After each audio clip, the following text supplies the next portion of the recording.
In this video, we'll be taking a look at 3 NFL games happening on September 10, 2023, and providing you with free team picks and total picks for each one of those games. So 2 picks for each game, 6 picks in total. Welcome back to Cash Out Sports. Let's dive right into it. Oh, and don't forget to subscribe and to click the bell icon to get notified as soon as these videos get released, so that you have more time to plan out your bets as we provide these videos on a daily basis. I can guarantee that you'll have all the important information that you'll need on these 3 NFL games after fully watching this video. One more thing before we start. If you would like to gain access to our best exclusive sports picks to take your journey to the next level, then check out our Patreon in the link down below, where we offer our best single picks, parlay picks, and much more. Now let's get started. Tennessee Titans versus New Orleans Saints. It's the opening week of the National Football Conference season, and it brings us an interconference matchup between the American Football Conference South and the National Football Conference South down in the Big Easy. The Tennessee Titans are on the road as they travel to face the New Orleans Saints Sunday afternoon. Tennessee stumbled down the stretch last season, finishing 7-10 and missing the postseason, snapping a string of 3 straight playoff appearances. New Orleans finished the 2022 campaign 7-10 and was tied for second in the National Football Conference South. They missed the postseason for the 2nd straight season. In the all-time regular season series between the teams, the Titans own a 9-6-1 advantage, including a 23-21 home win in the most recent matchup on November 14, 2021. This Saints team has gone over some changes this offseason, especially at quarterback, with Derek Carr now under center. I honestly expect Carr to play with plenty of fire in his belly and a point to prove this season. In an ailing division like the National Football Conference South, this is a huge opportunity for him to lead a team into the playoffs, and I expect that to get off to a great start. Tennessee is seriously struggling for direction right now, and it's mind-boggling to me that a team with 2 bright young quarterbacks is still opting to go with Ryan Tannehill as the signal caller. On top of that, their offensive line hasn't been improved at all despite being their weakest position last season, and we should see this Saints pass rush feast all afternoon long as a result. New Orleans pass rush ranked in the top 5 in the NFL, and behind their home crowd they should be able to cause Tannehill all kinds of problems. There is a reason the Titans keep drafting quarterbacks. They know Ryan Tannehill is an average quarterback, and they need to find his replacement quickly. Neither Will Levis or Malik Willis have been able to take the starting job from Tannehill yet, so the Titans will keep searching. It is rumored that Derrick Henry will get fewer carries this season in order to establish a stronger pass game and to lengthen his career. This will be a bad move by Tennessee. Henry has been the only productive offensive player for the past few years in Tennessee. The Saints will be without Kamara, but Carr is the better quarterback and can use Olive, Shahid, Williams, and tight end Juwan Johnson to make big plays. If Michael Thomas is even 80% of what he was before, he is still a high-level receiver. The Titans have some showing and proving to do with the way last season ended, and the Superdome is never an easy place to play. The Saints look a little scary on paper, and I'm starting to drink the Kool-Aid and buy into this team as a sneak contender. This feels like a spot where the crowd goes crazy, and the Saints come out with some energy and put up a strong opening performance to just feed into that hype.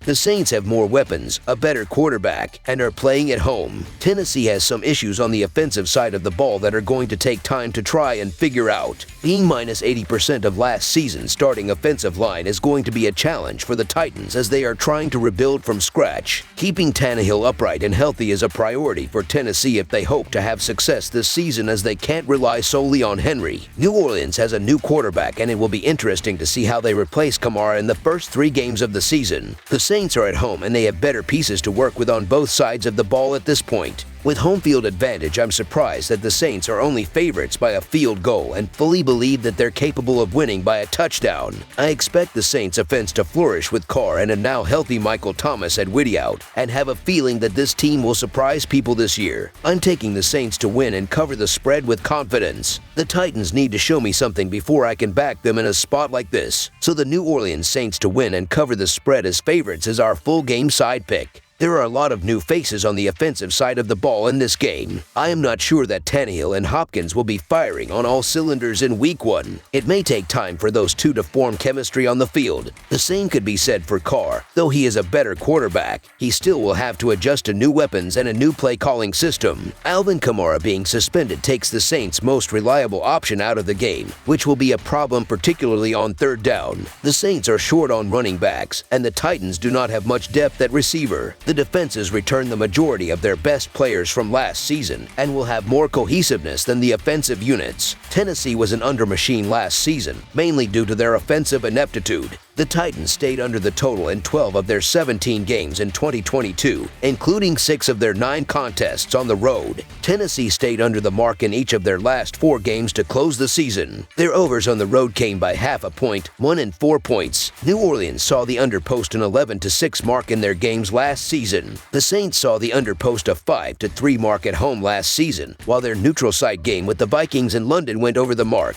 Each defensive line boasts plenty of talent that can get to the quarterbacks, while the secondaries are solid. As much as I like Derek Carr this season, he may need some time to fully gel into his new team, and that could lead to a slow start scoring-wise. As for the Titans, I'm expecting a rough day for Ryan Tannehill, while Derrick Henry can't be expected to do all the work. This New Orleans defense will no doubt be ready for a run-heavy approach from the Titans, and after the Saints allowed the 6th fewest rushing touchdowns last season, they should have some success in keeping Tennessee out of the end zone. Both of these teams have capable offenses that can put points on the board, but the defenses are the real stars of the show. Seeing that both teams were solid defensively last season and have question marks on offense, look for this one to wind up short of the total. Under the projected total is our full game total pick.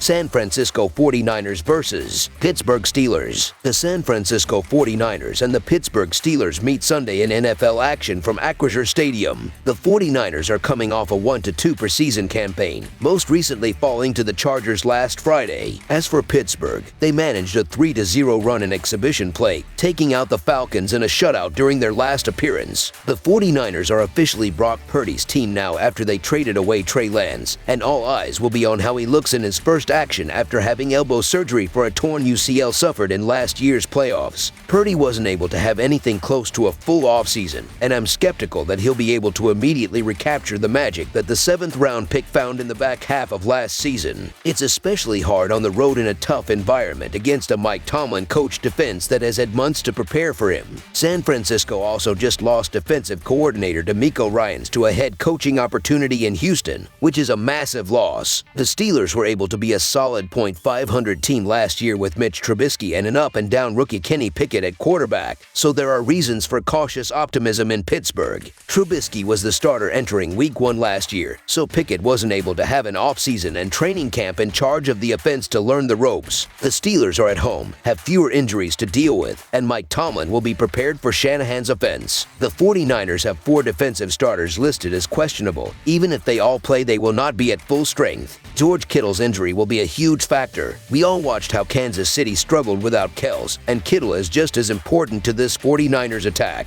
Brock Purdy caught defenses off guard last season, but Tomlin has had the whole offseason to prepare how to stop the former 7th round pick. Pittsburgh has upgraded their receiving core with Allen Robinson II, and the young receivers have the speed to make big plays. The Steelers are in a great spot here, getting points at home against a team traveling across the country. With a lot more practice time under his belt now, Pickett should take a step forward as a sophomore. Getting Tomlin as a home dog is always tough to turn down, and I'm grabbing it. So the Pittsburgh Steelers to cover the spread as underdogs is our full game side pick.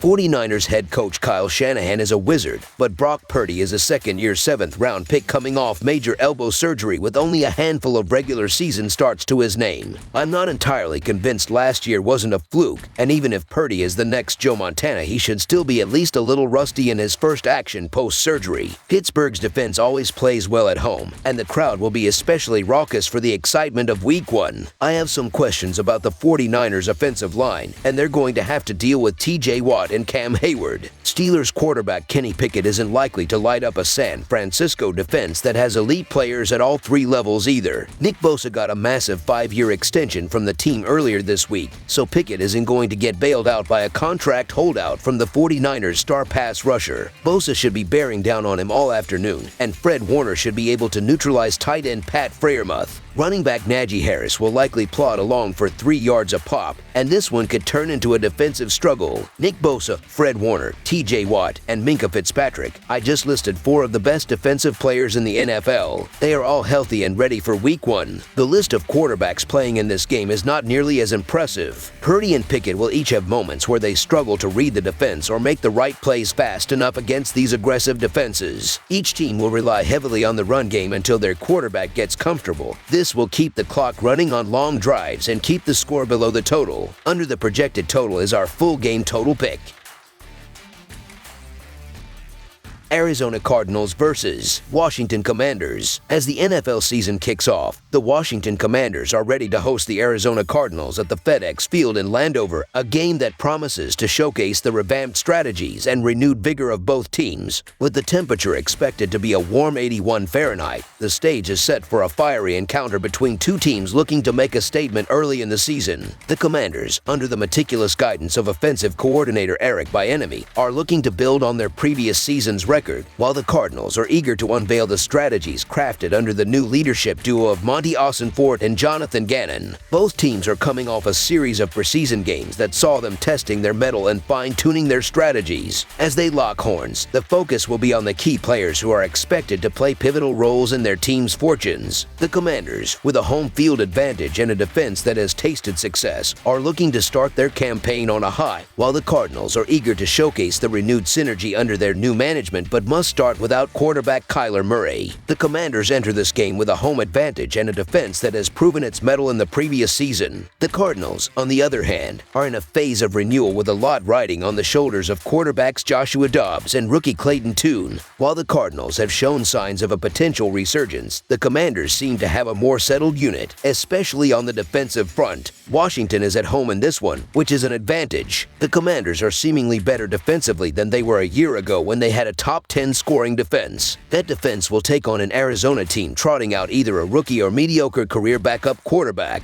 Whoever starts under center for the Cardinals won't have many weapons around them. The other battle will be Washington's offense against an Arizona defense that allowed 26 points per game last year. That defense may have regressed during the offseason. It doesn't seem as if the Cardinals are trying to win, while Sam Howell, head coach Ron Rivera, and the Commanders all have something to prove this season. I don't have high hopes for either of these teams right now, but I just think the Cardinals are my early front runner for most likely to finish with the worst record in 2023. Washington's at least got a proven coach, some decent quarterback talent in Sam Howell, and some solid pieces around him. I also don't feel like the Cardinals are in a good enough spot to take advantage of whatever deficiencies that Washington's defense could have. The home advantage and the defensive solidity give the Commanders an edge in this encounter. The betting lines favoring the Commanders by 6 points seem justified given the current dynamics, so the Washington Commanders to win and cover the spread as favorites is our full game side pick. It's fair to say that neither of these offenses inspires much confidence, and a 38-point total is more than understandable for a matchup featuring Josh Dobbs versus Sam Howell. While I expect Dobbs to get some sort of tune out of this Cardinals team, doing it against a ferocious Commanders defense is a tough place to start.